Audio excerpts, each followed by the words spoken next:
Assalamualaikum warahmatullahi wabarakatuh. Alhamdulillahirabbil alamin. Allahumma shalli ala Muhammad wa ali Muhammad. Dalam sebuah pembahasan tentang wilayah irfani, bahwa untuk memahami wilayah irfani dalam pandangan sofistik itu diperlukan pengetahuan yang menjadi prinsip serta landasan-landasannya. Landasan pertama adalah asalah al-wujud dan iktibariyah mahiyah. Nah, dalam hal ini terdapat dua pendekatan. Pertama, wujud dengan syarat ketiadaan sesuatu dengannya.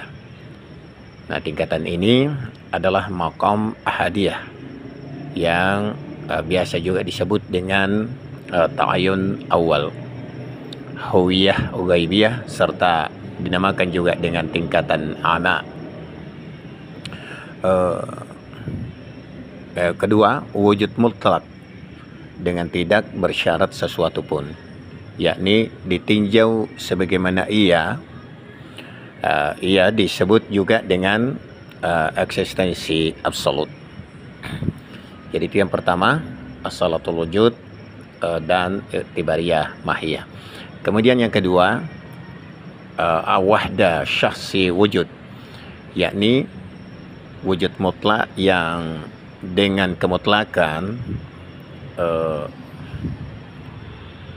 tidak bersyarat maksami, yang merupakan asal eksistensi dan seluruh apa yang menjadi tajalli dan manifestasinya, dengan prinsip bahwa ini adalah tidak ada kejamakan dalam asli wujud. Ia adalah tunggal individual. Nah, adapun kejamakan tentu ada pada maqam tajalli dan manifestasi. Kemudian yang ketiga, yakni tingkatan mazhar. Ya. Menurut pembagian ini, Imam Khomeini rahimahullah ta'ala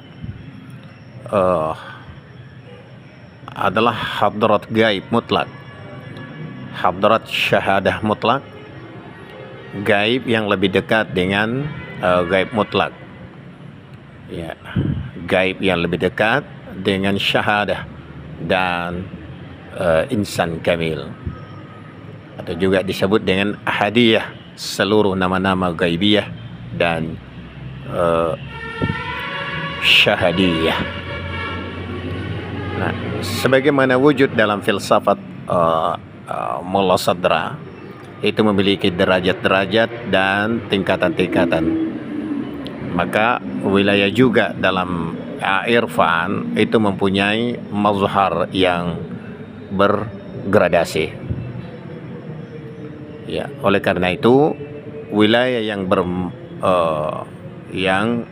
bermakna kedekatan secara garis besar dibagi atas wilayah umum dan wilayah khusus. Nah, adapun wilayah umum itu dibagi atas dua bagian. Pertama, wilayah yang sumbernya adalah keimanan kepada Tuhan, para nabi dan rasulnya, serta para wali-walinya.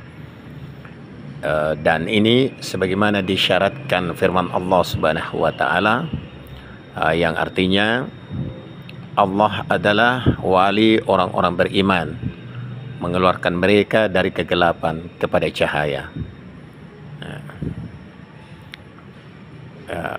Bentuk wilayah ini dimulai dengan takhliyah dan pembersihan jiwa dan akhlak-akhlak buruk, serta berlanjut dengan tahliyah, yakni menghiasi diri dengan akhlak-akhlak fadilah, yang kemudian berakhir dengan maqam qurb nawafil, ya, di mana sang hamba fani dalam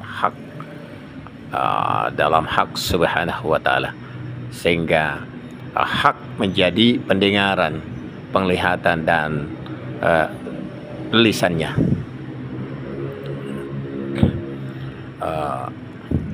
Dan ini biasa diungkap oleh para asatiz yang menyampaikan tentang hadis Rasulullah, bahwa apabila hamba senantiasa bertakarrub kepada Allah dengan nawafil, yakni salat-salat malam, maka Allah akan mencintainya. Ketika Allah mencintainya, maka Allah menjadi pendengarannya, penglihatannya, lisannya, tangannya, dan kakinya. Maka dengan Allah Subhanahu wa Ta'ala, ya, mereka mendengar, mereka melihat, berbicara, dan memegang.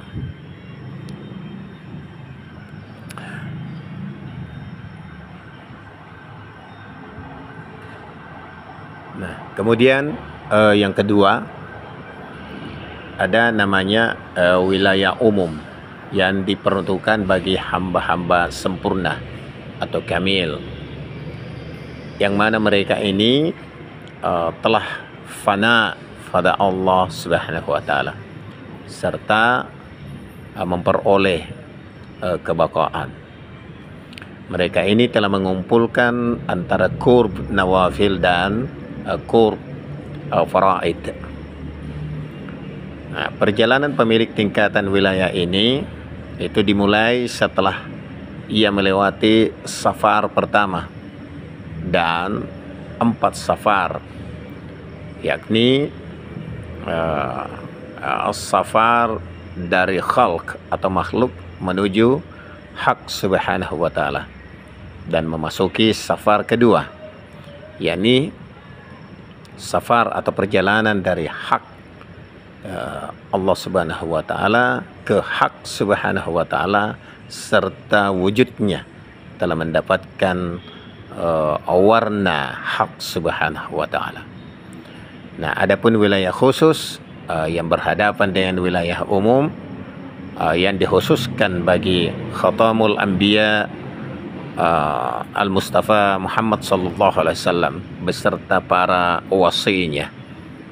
Ya, permulaannya adalah akhir dari Qaba Qausaini, dan pemilik tingkatan wilayah ini adalah ia yang sudah melewati perjalanan asma zahir dan batin serta hijab cahaya asma, dan mencapai tingkatan mazhariyah tajalli zati, serta telah lepas dan bebas dari segala bentuk syirik dan talwin.